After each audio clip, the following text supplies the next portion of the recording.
Thanks for checking out Scotties Hobbies. Today we're going to be replacing the PCV valve on this 2016 Nissan Sentra with a 1.8 liter engine in it. To replace the PCV valve, you're going to need the PCV valve, maybe the hose if you need it or if yours is bad, and a 23 millimeter shallow socket. They come in a 1/2 inch, was the only ones I was able to find. The deep one doesn't work in the situation, so a 23 millimeter shallow socket works with a 3/8 to 1/2 inch, what is this? Conversion, 1/2 inch to 3/8. So I could use the 3/8 socket. 3/8 socket wrench, that is. So the PCV valve, positive crankcase ventilation valve, what it does is it allows blow-by gases, just moisture in the engine, stuff like that to go back into the intake or flow into the intake. It doesn't build up in the engine, cause gunk, and just poor oil quality. So the PCV valve is really important. If they get stuck open, you could get lean conditions, you could have a lot of problems. If they get stuck closed, you could have excessive oil leakage all throughout anywhere. It'll blow seals out. It'll also make lack of compression or cause lack of compression. No, would it? I don't know if a bad PCV valve would cause bad compression, honestly. Let's not go there. For sure, a bad PCV valve, you're not going to be able to vent all the gases being built up, so you are going to blow a bunch of oil seals. You'll get oil leaks throughout the engine. The open is going to be lean conditions. So, real quick, do this about every 30,000 miles, 45,000 miles. These things are real cheap. There'll be links in the description below to purchase the PCV valve and the tools to get this job done. The PCV valve is on the passenger side, top side of the engine. Take the engine cover off and it's really easy to get to. Let's get going real quick. Doesn't take long to get this job done. Now first you're going to remove the engine cover to be able to get to this point of the vehicle. You can see the PCV valve is right here on the passenger side, right next to that motor mount. It's real easy to get to with that engine cover off. Using a basic pair of pliers, we're going to remove the hose clamp off of the PCV nipple. At this point, if you're going to replace the PCV valve hose, I would go ahead and remove the hose and the PCV valve at the same time. But in this case, we're just going to replace the PCV valve.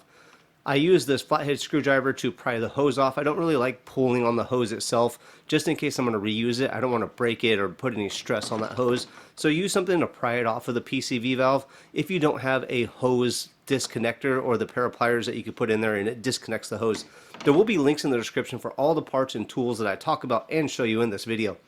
I did try to use a crescent wrench at first, just because that's a more basic tool that everybody has in their arsenal of tools in their garage. The 23 millimeter isn't a very common socket that you're going to have. I especially ordered it because I ended up doing a lot of these PCV valves for some reason. I'm not quite sure why, but I do have the 23 millimeter 6-point preferably socket is what you should get. But again, there's links in the description for everything shown in this video. If you're going to replace this on your own at home, the PCV valve itself is only about 10 or 15 bucks, and the hose is maybe about 15 to 20 bucks. So altogether, you're going to end up spending around $30 to get this job done at home. If you're going to have a shop do this, I would expect to pay maybe a half an hour to an hour of labor. So 45 bucks for half an hour, maybe 100 bucks for an hour, somewhere around there to get this job done. You can see I had to use the shallow 6-point 23 millimeter socket because the motor mount is in the way. It is very restrictive of space, but this seems to work just fine. Loosen it with the socket. I'm going to use my hands to remove it all the way out. This PC valve isn't too tight. It's plastic valve and a plastic valve cover, so nothing is really tight in this situation. When you remove the PCV valve, match it up to your new one. Make sure everything looks legit. Make sure you have a new O-ring. When you do install the new PCV valve, make sure, or if you want, you could put a little bit of oil on the O-ring right there. Just makes it a little bit easier to insert into the hole. You know, a little lube goes a long way sometimes. Now this video will be helpful for the 2015 to 2019 Nissan Sentra 1.8 liter. It'll all be the same, so this video will work on all of those vehicles. This job takes 15 minutes or so. It's really easy, really quick. When you do buy one PCV valve, I always recommend just buy a couple. Have them in the car. Do them every 30 to 45,000 miles. This is a real easy preventative maintenance. And if you stay tuned to the end of the video, I will show you how the PCV valve actually functions and the direction of the flow of the PCV valve. You can see there is the 1/2 inch to 3/8 socket conversion, so I could use the socket wrench to remove or install this PCV valve. when installing the PCV valve, I couldn't find a torque specification, but if you do torque this down, I wouldn't go anything more than maybe 7 to 9 foot-pounds. Just get it nice and snug. Don't over tighten it. It will be really easy to do that, and you don't want to cause yourself more problems. Put the hose on, put your hose clamp on, and you are pretty much done. Don't forget to put the engine cover on at this point and call it a day. Now, before we get into the direction of flow of the PCV valve and how the PCV valve works, make sure if this video does help you out to comment below with the year, make, model of the vehicle that it did help you on. And don't forget, like, subscribe, share. If you know anybody with a Nissan Sentra, tell them about me. I have a ton of videos on this vehicle. Brakes, PCV valve, I've got a tune-up video coming out, air filter coming out, cabin air filter coming out, a ton of stuff on the Nissan Sentra. So tell everybody about me. Now let's get going to the direction of flow of the PCV valve on this vehicle. How the PCV valve works. Fresh air coming in the intake enters in through the breather side of the engine, or on the valve cover into the engine.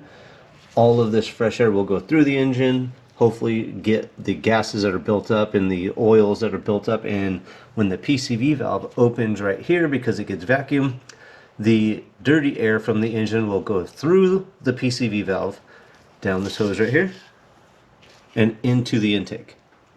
After that happens, hopefully everything goes through the combustion process and gets cleaned up as it goes through the catalytic converter and all that, and right out of the tailpipe.